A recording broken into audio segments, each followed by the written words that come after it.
అమ్మ నవనాగ స్తోత్రం అంటే ఏంటి, అసలు నవనాగులు అంటే ఎవరు, అండ్ దీని విశిష్టత ఏంటి? తప్పకుండా తెలియజేస్తాను. నవనాగ స్తోత్ర పఠనం వల్ల ఏవైతే సర్పదోషాలు ఉంటాయో అవన్నీ కూడా నివారించబడతాయి. కాల సర్పదోషం ఉన్న వాళ్ళు కూడా ఈ నవనాగ స్తోత్రం చదువుకుంటే చాలా మంచిది.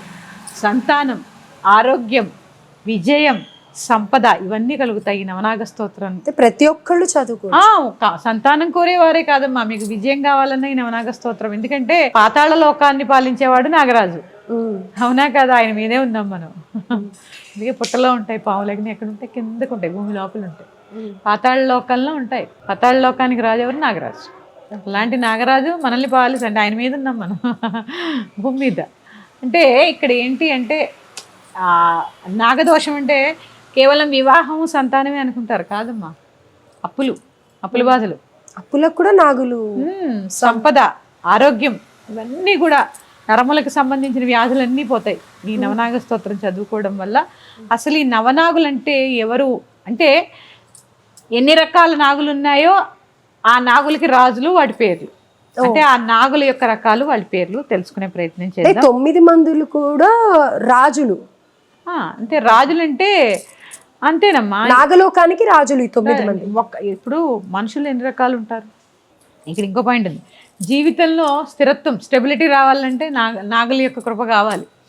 ఆ నాగులు ఎవరో తెలుసుకుందాము. అనంత, వాసుకి, శేష, పద్మనాభ, కంబల, శంఖపాల, ధృతరాష్ట్ర, తక్షక, కాళీయ. కాళీయ అంటే అందరికీ తెలుసు, కాళీయుని పడగ పైన అని ముద్దుగాల యశోద పాటలో కృష్ణుడు నృత్యం చేసింది మనం చూస్తూ ఉంటాం. ఆ కాళీయం అంటే ఇవి ఇన్ని రకాల జాతులు కలిగినటువంటి పాములు, నాగులు. నాగులు ఇవి స్మరించుకోవడం వల్ల సకల దోష నివారణము, జీవితంలో స్థిరత్వము, శాంతి, సంపద, విజయము కూడా లభిస్తాయి. అలాగే చెప్పాను కదా, యోగ్యమైన సంతానము మనకి లభిస్తుంది. మరి గర్భం దాల్చే ముందు అని చెప్పి ఇందాక మాట్లాడాం కదా, గర్భంతో ఉన్నప్పుడు కానీ లేకపోతే గర్భం దాల్చే ముందు కానీ పాముల గురించి ఆలోచించొద్దు, పాముల్ని చూడొద్దు ఇలా అంటూ ఉంటారు కదమ్మా.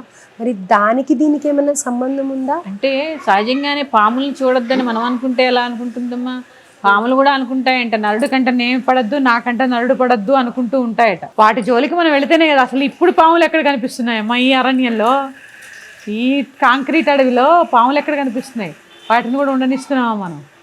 పాములు కనపడే అంత ఏం లేదు. కళలో ఏదైనా పాములు వస్తే మనల్ని కళ్ళ శాస్త్రంలోకి వెళుతుంది, అదంతా వేరే విషయం. ఏమి కల్లోకి రావు, ఇల్లోకి రావు. చక్కగా ఈ నవనాగ స్తోత్రం చదువుకోండి. మీరు అన్నారు కదా, ఇల్లోకి రావడం అంటే కనపడ్డాం, కల్లో రావడం అంటే కల్లో రావడం, ఇల్లో రావడం అంటే కనపడ్డాం.